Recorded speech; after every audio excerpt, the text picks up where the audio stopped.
Queremos aprovechar la ocasión para compartir con ustedes un tema muy importante.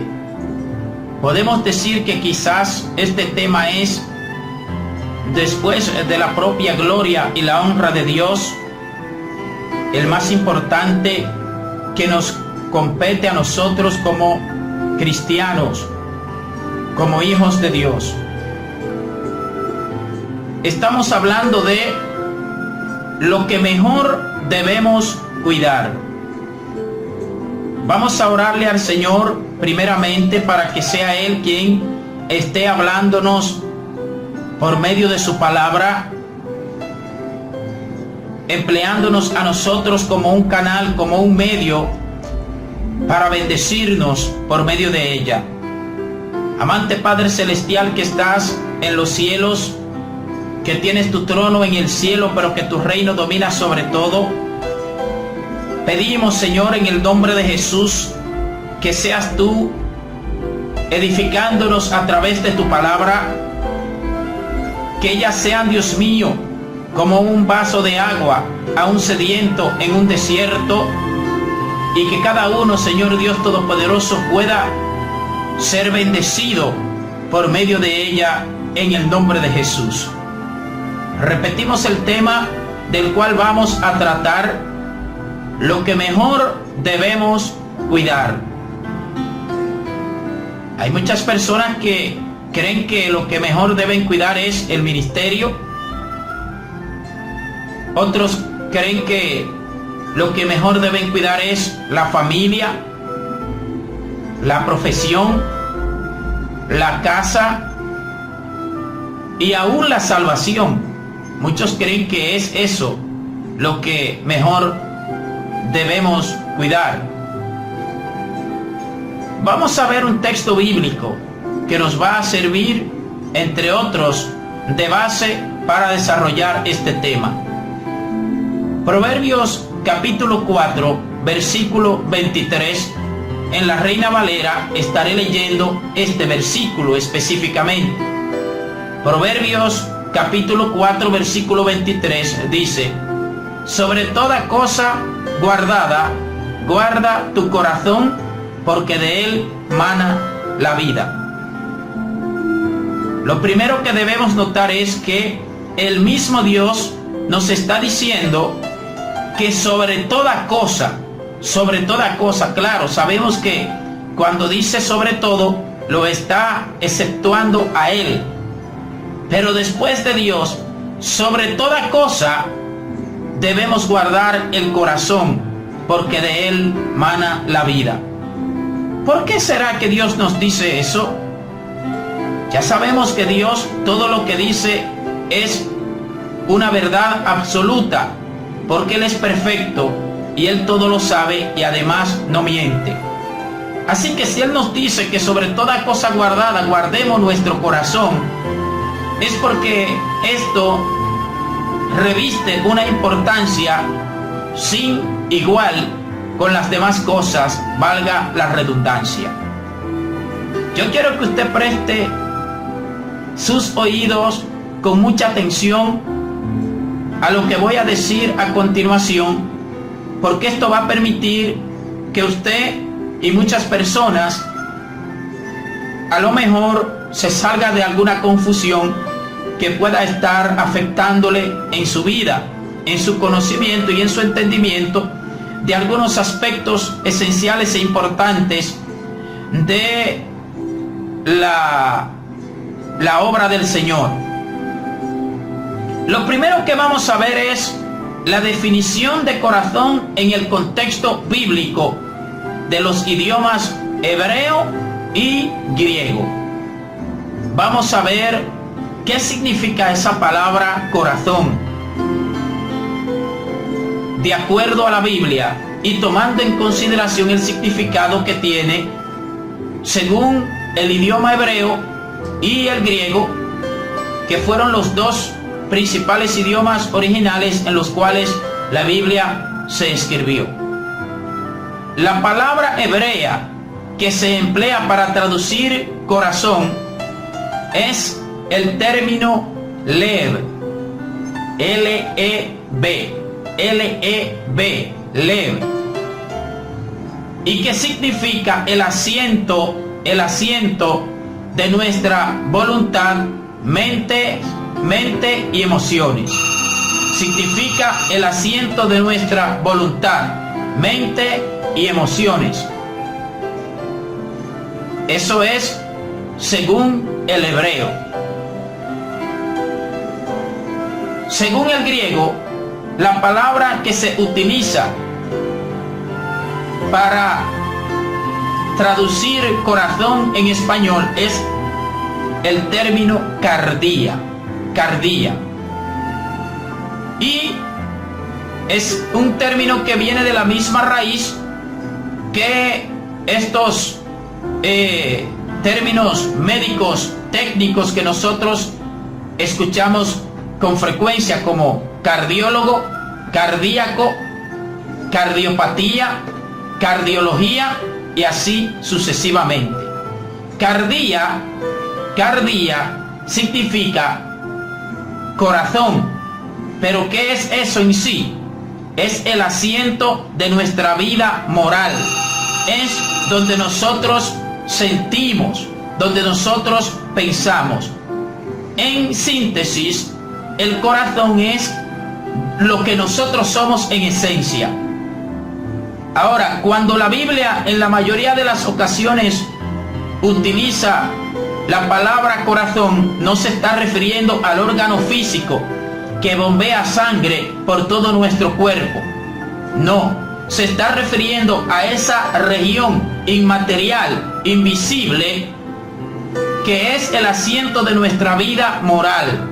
Recuerde que en griego es la palabra lev y que significa el asiento de nuestra voluntad, mente y emociones. En otras palabras, lo que somos en realidad se expresa en el corazón.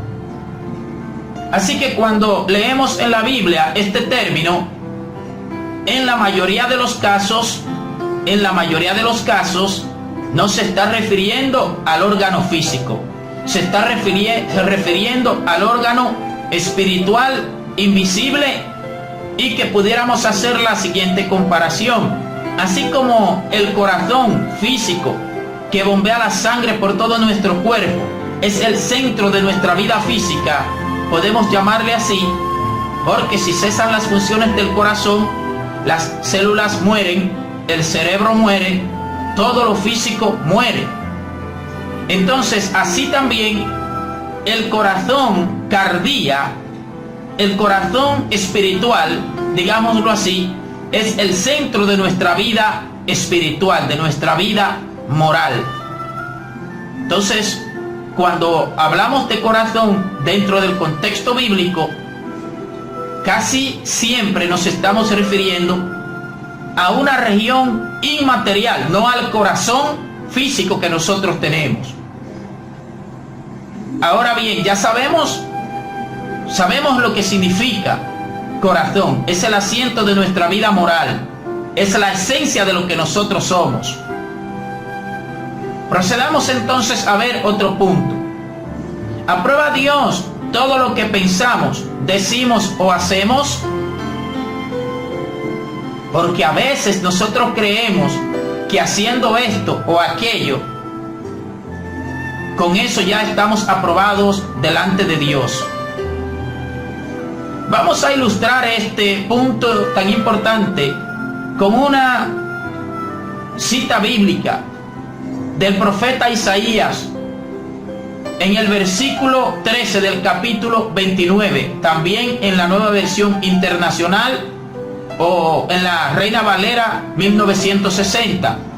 Dice pues el Señor: porque este pueblo se acerca a mí con su boca y con sus labios me honra, pero su corazón está lejos de mí y su temor de mí no es más que un mandamiento de hombres que se les ha sido enseñado. Oiga bien lo que está diciendo aquí Dios a través del profeta Isaías. Recuérdese que estamos dentro del subpunto: ¿aprueba Dios todo lo que pensamos, decimos o hacemos? Este texto bíblico nos enseña que no, que a veces podemos decir cosas y no ser aprobados por Dios. Porque aquí dice Dios que el pueblo se le acercaba con su boca y los honraba, lo honraban con los labios, pero el corazón de ese pueblo estaba lejos de Dios. Es decir, la esencia, de acuerdo a la definición que vimos anteriormente, el corazón, es decir, la esencia de lo que es el ser humano, de lo que es la vida, de lo que es el hombre y la mujer, en esa ocasión no estaba con Dios, pero de labios y con la boca decían que adoraban y que alababan a Dios. Por lo cual entonces nos damos cuenta aquí que esa adoración y esa alabanza de ese entonces, de ese momento, de ese pueblo, Dios no la estaba aprobando, no la estaba recibiendo. ¿Por qué? Porque no era de corazón, su corazón no estaba con Dios. ¿Cuántas veces acontece eso? ¿De dónde vienen los pleitos y las guerras? Muchas veces en el cuerpo de Cristo. ¿De dónde vienen los pleitos, las envidias y los celos? Porque no hacemos las cosas para glorificar a Dios, porque no hacemos las cosas con un corazón sincero, con una decisión y un deseo firme de honrarlo y glorificarlo. Lo hacemos por otros motivos, posiblemente para envanecernos, para querer enrostrarle a los demás que hacemos algo mejor que ellos. Tal vez creemos nosotros que lo hacemos mejor, porque ya estamos viendo que delante de Dios lo mejor es lo que se hace de corazón, con sinceridad. Eso es lo que Él aprueba, no es lo que el ser humano crea que es mejor. Entonces muchas veces hacemos las cosas por orgullo, por vanagloria y por contienda, y con todo eso creemos que Dios está aprobando eso que estemos haciendo. Pero nos damos cuenta aquí que para que Dios lo apruebe, debe de ir acompañado de un corazón sincero. Otra cita bíblica que nos ilustra este punto: Romanos capítulo 2, versículos 28 y 29. Y este texto lo leo en la Nueva Versión Internacional. Romanos capítulo 2, versículos 28 y 29 dice: lo exterior no hace a nadie judío, ni consiste la circuncisión en una señal en el cuerpo. El verdadero judío lo es interiormente, y la circuncisión es la del corazón, la que realiza el espíritu, no el mandamiento escrito. Al que es judío así, lo alaba Dios y no la gente. ¿Qué es lo que está diciendo el Espíritu Santo a través del apóstol Pablo aquí? Le está hablando específicamente a aquellas personas que creían que porque se vestían como judíos y guardaban los rituales que estaban establecidos por los judíos, ellos eran en verdad personas que Dios aprobaba. Y el apóstol Pablo, o el Espíritu Santo a través del apóstol Pablo, le habla aquí y le aclara que lo exterior no hace a nadie judío.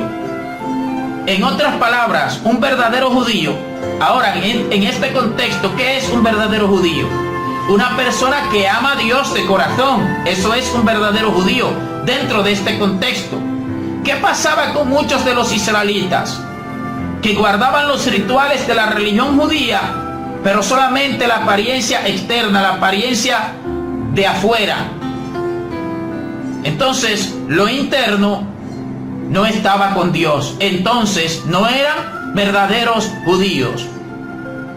Eran judíos en apariencia. Sí tenían sangre israelita, tenían linaje israelita, pero no tenía la sangre ni el linaje del verdadero Israel, que es el Israel espiritual. aquel que nace del agua y del espíritu, no de sangre y carne. En cambio, dice aquí que el verdadero judío lo es interiormente, es decir, desde adentro. Y la circuncisión es la del corazón. ¿Por qué? Porque muchos judíos creían que porque ellos se circuncidaban físicamente, se cortaban el prepucio, ya eso los hacía aceptos a los ojos de Dios, aunque tuviesen su corazón alejado de Él. Y es aquí donde el Espíritu Santo aclara que la circuncisión no es la que se hace en el cuerpo, sino la que se hace en el corazón. La alabanza real y efectiva es la que sale del corazón. No es una alabanza superficial, no es porque tenga buena lírica ni buena melodía, es decir, buena letra y buen ritmo, buen acompañamiento musical. Esa no es la alabanza que Dios acepta. La que Dios acepta es la que sale del corazón. Como dice Juan 4:24, que Dios busca adoradores que le adoren en espíritu y en verdad. Y es por eso tanta confusión muchas veces en una gran parte del cuerpo de Cristo, porque es que no entendemos, es que las cosas no las hacemos de corazón. No las hacemos de corazón. Estamos muchas veces actuando igual que como el pueblo de Israel en los tiempos que el profeta Isaías habla esto que encontramos registrado en Isaías 29:13, y que Jesucristo, por cierto, en Mateo capítulo 15 cita nuevamente. Dice: bien profetizó de vosotros Isaías cuando dijo: este pueblo de labios me honra, pero su corazón está lejos de mí. No es porque usted cante bonito, porque usted predique bonito, ni porque usted haga esto o aquello. Recuerde que Dios no aprueba todo lo que pensamos, decimos o hacemos, que deben estar acompañados de los propósitos sinceros y correctos desde lo más profundo del corazón.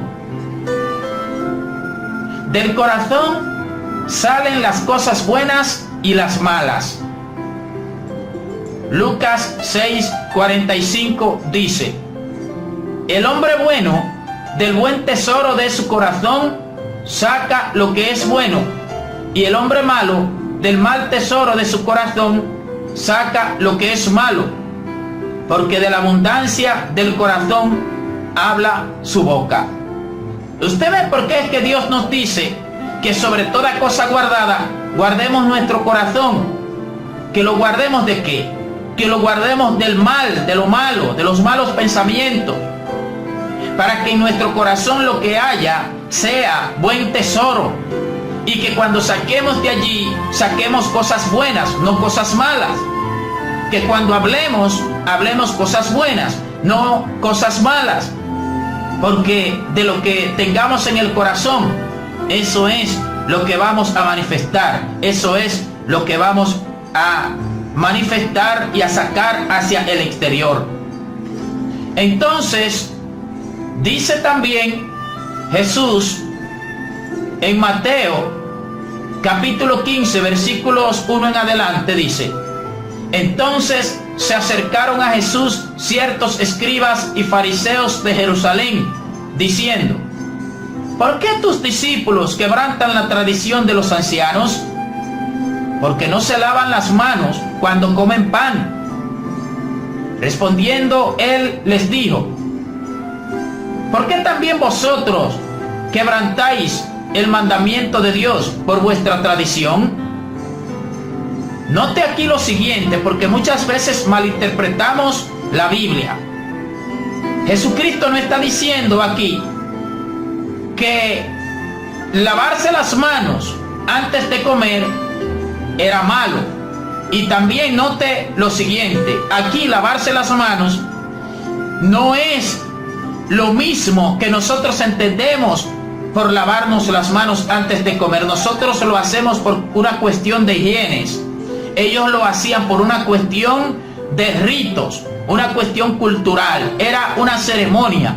Lavarse las manos dentro de este contexto, en el tiempo en que Jesucristo habla esto y los fariseos se acercan a él y le plantean esta pregunta acerca de esta tradición, no era simplemente lavarse las manos como hacemos nosotros, porque a veces interpretando la Biblia queremos occidentalizarla y queremos contemporaneizarla. Claro que las traducciones de la Biblia lo adaptan al lenguaje de nosotros, pero ese lenguaje, las circunstancias históricas y geográficas y culturales de la Biblia cuando se escribió son diferentes a las de hoy. Entonces, si no tomamos en cuenta el contexto cultural, histórico, geográfico, vamos a pensar que aquí lavarse las manos es lo mismo que para nosotros es lavarse las manos, que por una cuestión de higiene, lavarnos las manos antes de las comidas. Pero en este contexto era un ritual que ellos hacían. Y note, como decía anteriormente, que Jesucristo no está diciendo que era malo que ellos guardasen ese rito, esa tradición. No está diciendo que era malo. Lo que anulaba ese rito, esa tradición, por así decirlo, era que ellos descuidaban lo más importante, porque ellos se lavaban las manos, hacían los rituales antes de comer los alimentos, pero entonces su corazón lo mantenían sucio, alejado de Dios, lleno de cosas malas. Dese cuenta que no conocían a Dios.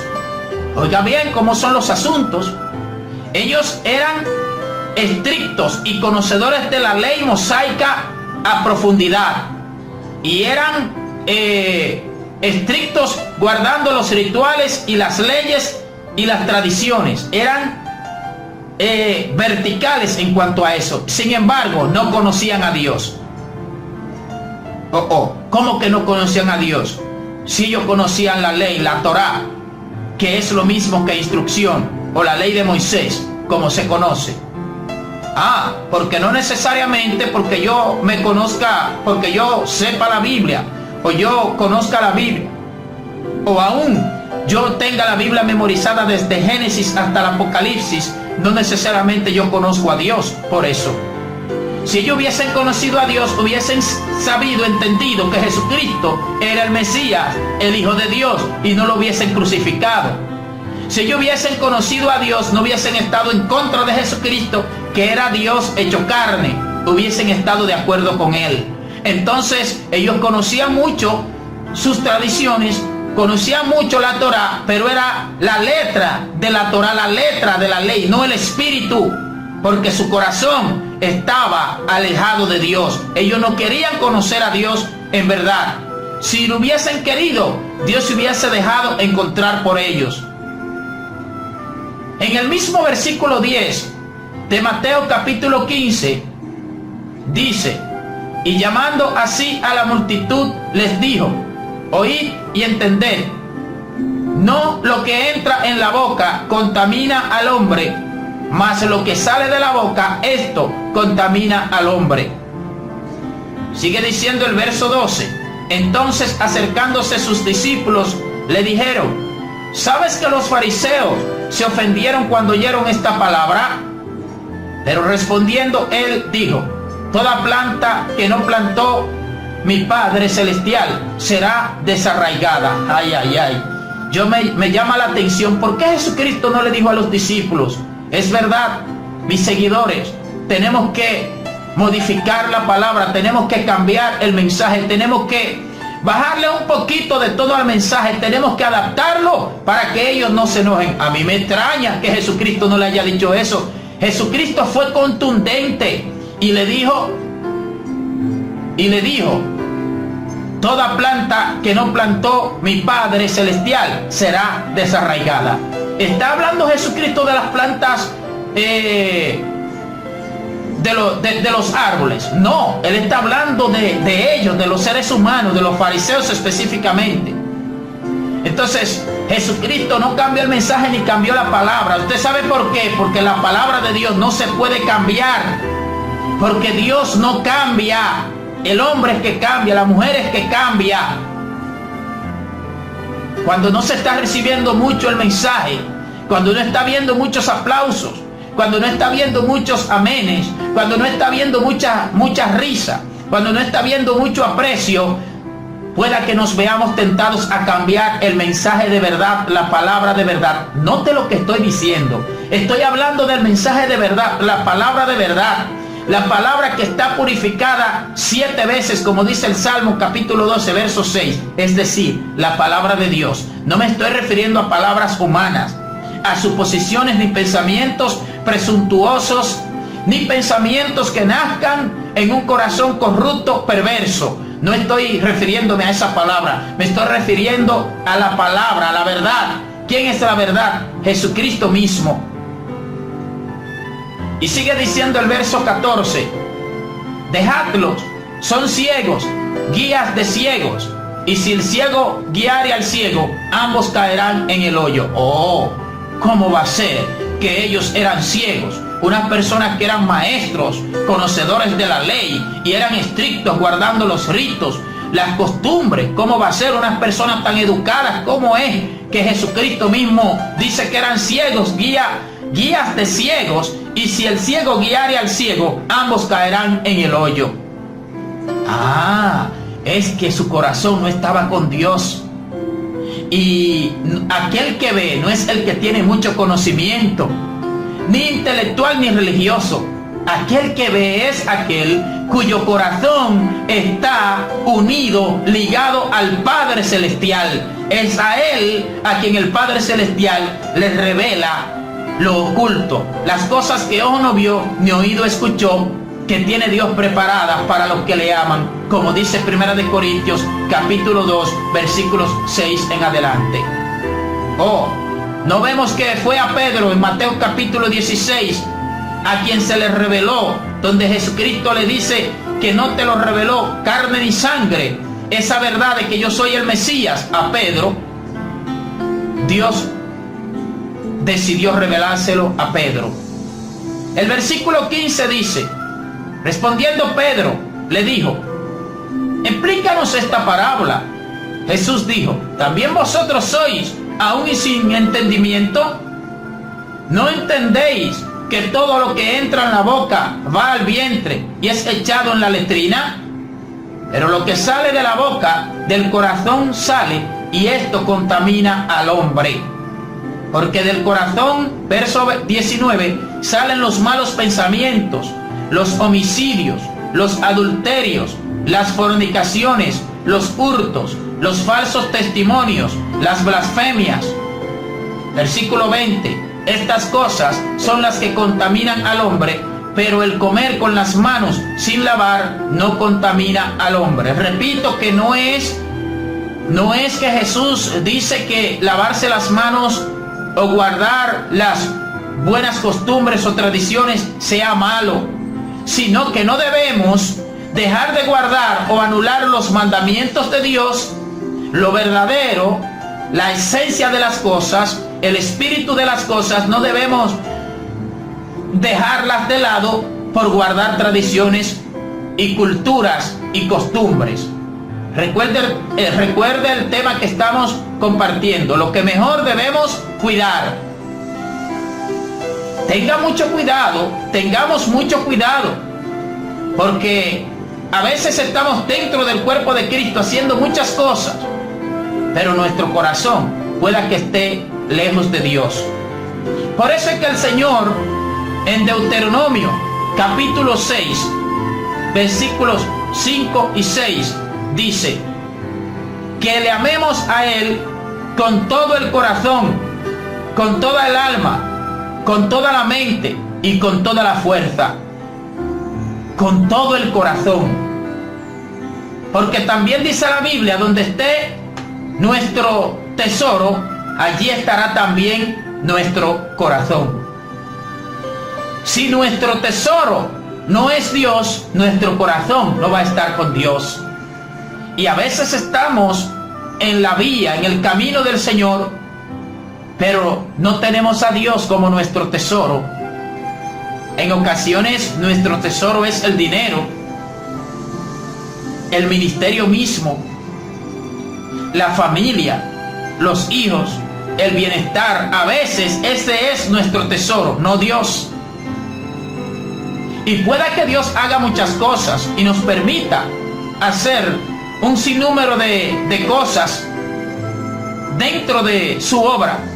Y sin embargo, pueda que nosotros estemos como el pueblo de Israel aquí en los tiempos del profeta Isaías, específicamente donde habla el profeta Isaías en Isaías 29:13. En Mateo capítulo 7, 21 al 23, dice: no todo el que me dice Señor, Señor, entrará en el reino de los cielos, sino el que hace la voluntad de mi Padre que está en los cielos. Muchos me dirán en aquel día: Señor, Señor, ¿no profetizamos en tu nombre? Y en tu nombre echamos fuera demonios, y en tu nombre hicimos muchos milagros. Y entonces les declararé: nunca os conocí, apartaos de mí, hacedores de maldad.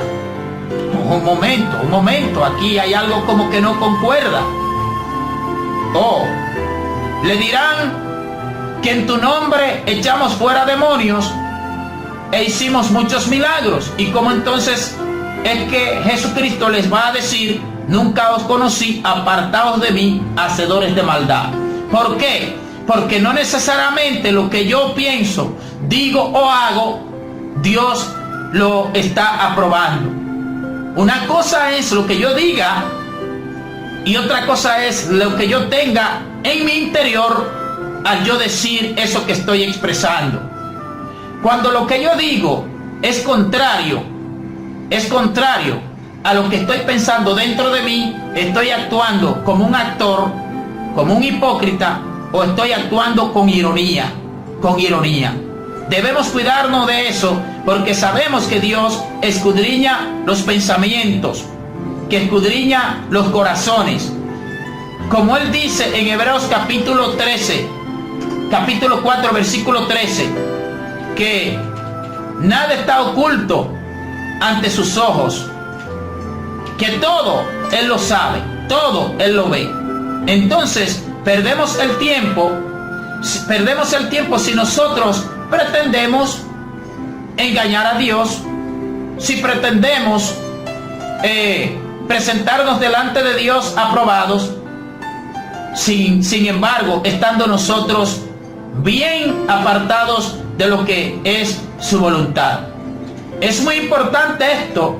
Recuerde que es el mismo Dios que nos dice que sobre toda cosa guardada, guardemos el corazón, porque de él mana la vida. Oiga esto, lo que dice Jeremías capítulo 17, versículos 9 al 10. Engañoso es el corazón más que todas las cosas y perverso. ¿Quién lo conocerá? Yo, Jehová, que escudriño la mente, que pruebo el corazón, para dar a cada uno según su camino, según el fruto de sus obras. Engañoso es el corazón. Engañoso significa hacer parecer una mentira como una verdad. Y nuestro corazón nos engaña en innumerables ocasiones. Actuando mal, pensamos que estamos actuando bien. Y en ocasiones decimos de la misericordia de Dios. Pero la misericordia de Dios no podemos usarla como un pretexto para pecar. Porque si bien es cierto que Dios es misericordioso, también es justo.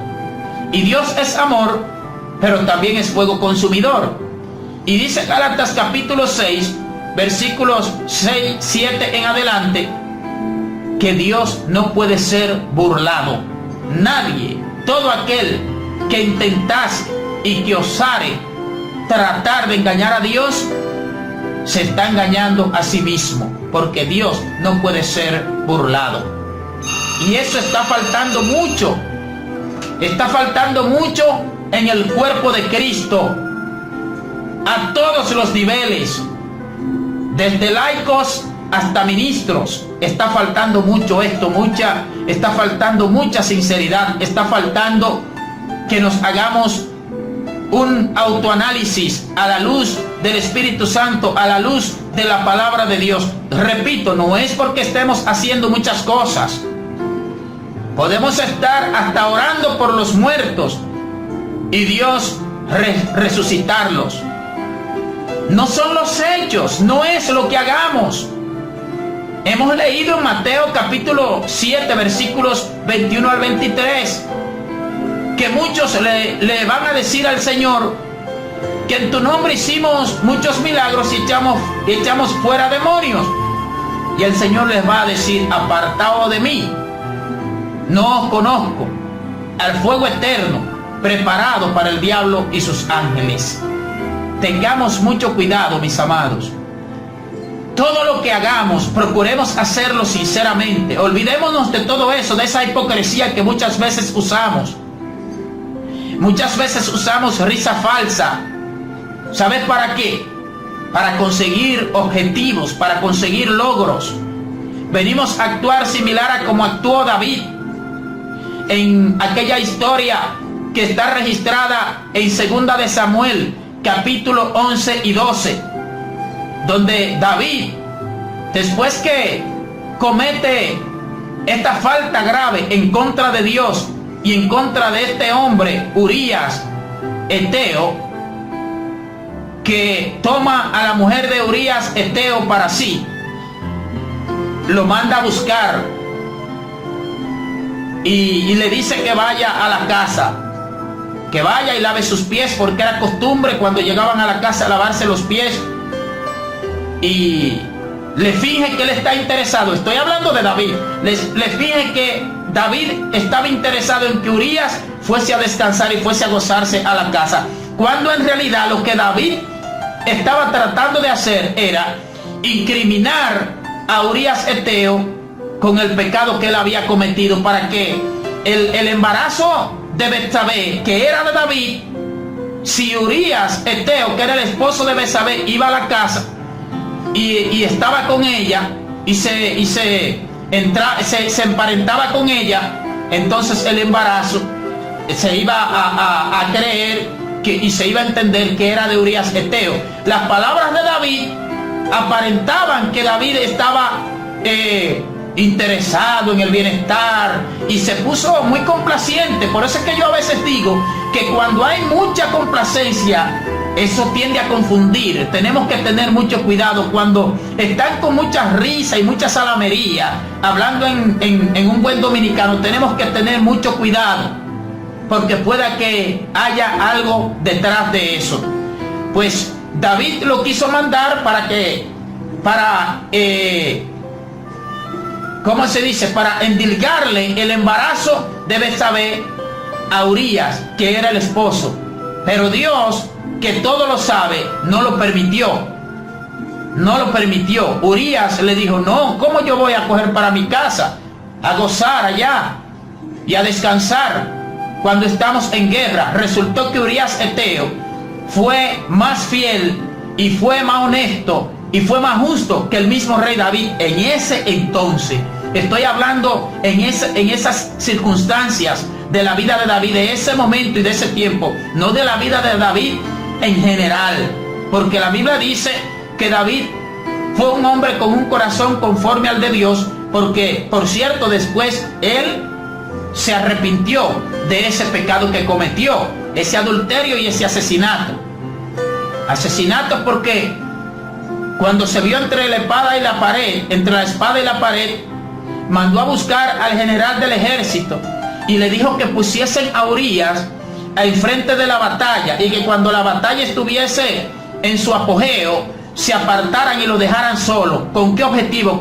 Para que lo mataran. O sea que fue un autor intelectual de la muerte de Urías Eteo, y ya le había tomado a la esposa de ese mismo Urías, se la había tomado también para sí. Pero fingió, le dio mucho alimento, le presentó muchas atenciones a Urías Eteo, el rey David.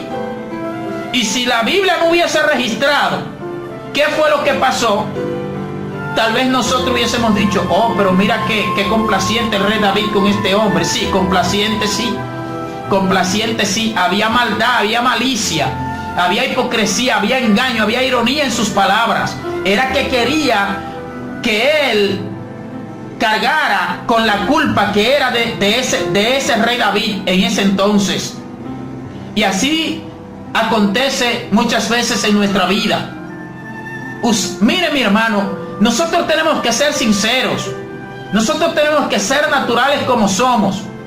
Si usted piensa conseguir algo, usted órale a Dios que le ponga gracia y sea natural como usted es, no mienta ni actúe hipócritamente de que para usted conseguir resultados, porque Dios lo sabe como quiera, que usted está actuando, usted está siendo como un actor y como una actriz, porque usted no es así.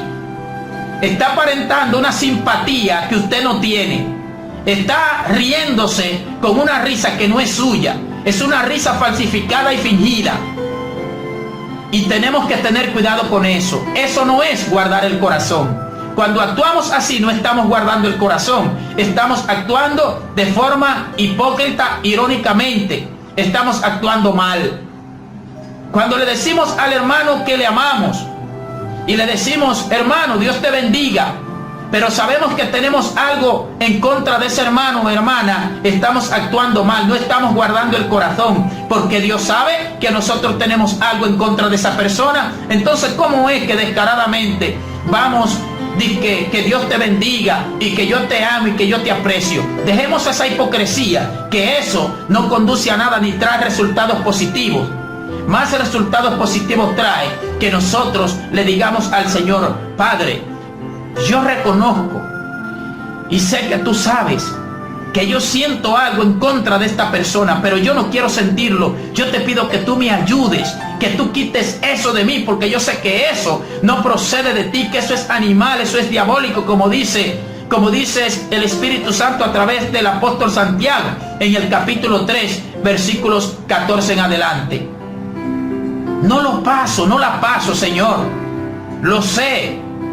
Es una lucha que tú sabes que estoy combatiendo, que estoy peleando en contra de mi carne, porque esto no procede del Espíritu, esto procede de la carne. Necesito que tú me ayudes, Señor, para que esto sea extirpado, borrado de mí. Es así que debemos actuar. No es que no tengamos que luchar contra la carne, no es que nosotros estamos exentos y que no enfrentamos embates y combates, no, sino que cuando esas cosas quieran levantarse en contra nuestra, no le demos cabida, no permitamos que se alberguen en nosotros, que tengamos a Dios en el lugar que a Él le corresponde, que es el más alto, que cuando le alabemos y le adoremos, que lo hagamos porque sinceramente tengamos una gratitud de adoración y de alabanza hacia Él. Que no hagamos las cosas por contienda ni por vanagloria, como dice en Filipenses capítulo 2, sino para honrar al Señor, pero que lo hagamos de corazón. Que depongamos toda actitud arrogante, soberbia, vanagloriosa, orgullosa, de creernos que hacemos las cosas mejores que los demás, mejor que los demás, o que somos mejor que los demás. Porque ahí mismo, inmediatamente creemos que somos mejores que alguien, ahí mismo lo dañamos. Ahí mismo lo dañamos. Porque comenzamos a actuar y hablar arrogantemente y con soberbia. Y dice la Biblia que Dios da gracias al humilde, pero mira de lejos al altivo. Así que lo mejor que debemos cuidar es nuestro corazón. Las intenciones, los propósitos, los fines u objetivos con los cuales nosotros pensamos, hablamos o hacemos las cosas. Eso es lo que nos aprueba o desaprueba delante del Señor. Dios nos bendiga rica y abundantemente.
poderoso pueda ser bendecido por medio de ella en el nombre de Jesús.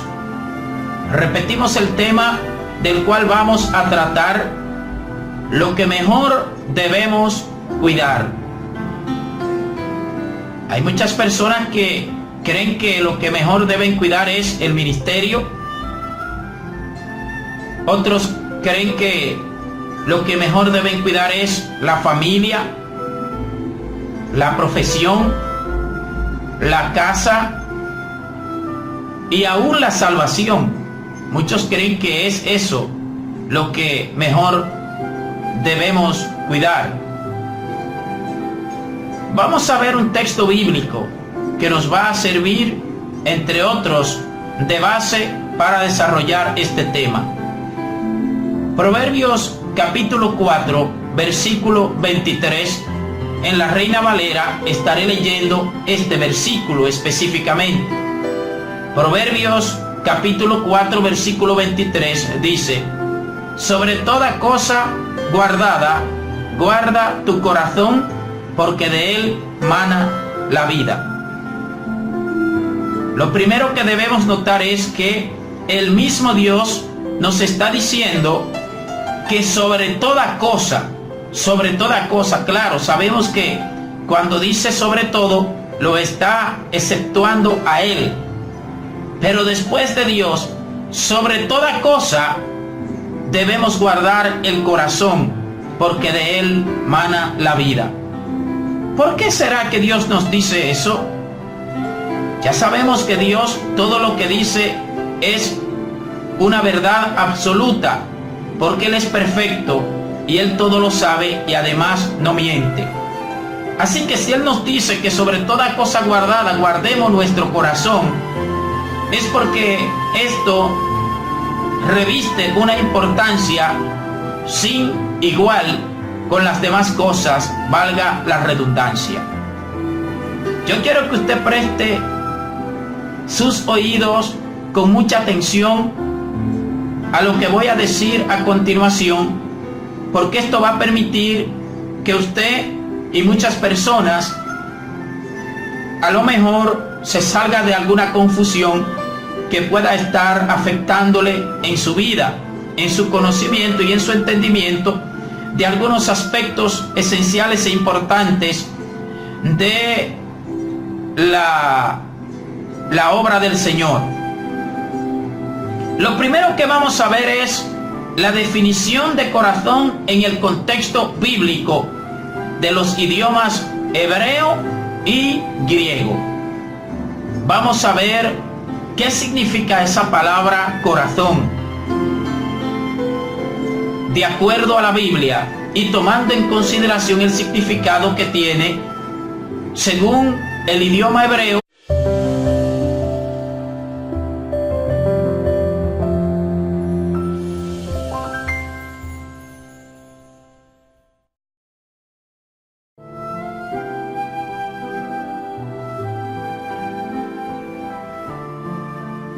Queremos aprovechar la ocasión para compartir con ustedes un tema muy importante. Podemos decir que quizás este tema es, después de la propia gloria y la honra de Dios, el más importante que nos compete a nosotros como cristianos, como hijos de Dios. Estamos hablando de lo que mejor debemos cuidar. Vamos a orarle al Señor primeramente para que sea Él quien esté hablándonos por medio de su palabra, empleándonos a nosotros como un canal, como un medio para bendecirnos por medio de ella. Amante Padre Celestial que estás en los cielos, que tienes tu trono en el cielo, pero que tu reino domina sobre todo, pedimos, Señor, en el nombre de Jesús, que seas tú edificándonos a través de tu palabra, que ellas sean, Dios mío, como un vaso de agua a un sediento en un desierto, y que cada uno, Señor Dios Todopoderoso, y el griego, que fueron los dos principales idiomas originales en los cuales la Biblia se escribió. La palabra hebrea que se emplea para traducir corazón es el término lev, L-E-V, lev, y que significa el asiento de nuestra voluntad, mente y emociones. Significa el asiento de nuestra voluntad, mente y emociones. Eso es según el hebreo. Según el griego, la palabra que se utiliza para traducir corazón en español es el término cardia. Y es un término que viene de la misma raíz que estos términos médicos técnicos que nosotros escuchamos con frecuencia, como cardiólogo, cardíaco, cardiopatía, cardiología y así sucesivamente. Cardia significa corazón, pero ¿qué es eso en sí? Es el asiento de nuestra vida moral, es donde nosotros sentimos, donde nosotros pensamos. En síntesis, el corazón es lo que nosotros somos en esencia. Ahora, cuando la Biblia en la mayoría de las ocasiones utiliza la palabra corazón, no se está refiriendo al órgano físico que bombea sangre por todo nuestro cuerpo. No, se está refiriendo a esa región inmaterial, invisible, que es el asiento de nuestra vida moral. Recuerde que en griego es la palabra lev y que significa el asiento de nuestra voluntad, mente y emociones. En otras palabras, lo que somos en realidad se expresa en el corazón. Así que cuando leemos en la Biblia este término, en la mayoría de los casos, no se está refiriendo al órgano físico, se está refiriendo al órgano espiritual invisible, y que pudiéramos hacer la siguiente comparación. Así como el corazón físico que bombea la sangre por todo nuestro cuerpo es el centro de nuestra vida física, podemos llamarle así, porque si cesan las funciones del corazón, las células mueren, el cerebro muere, todo lo físico muere. Entonces, así también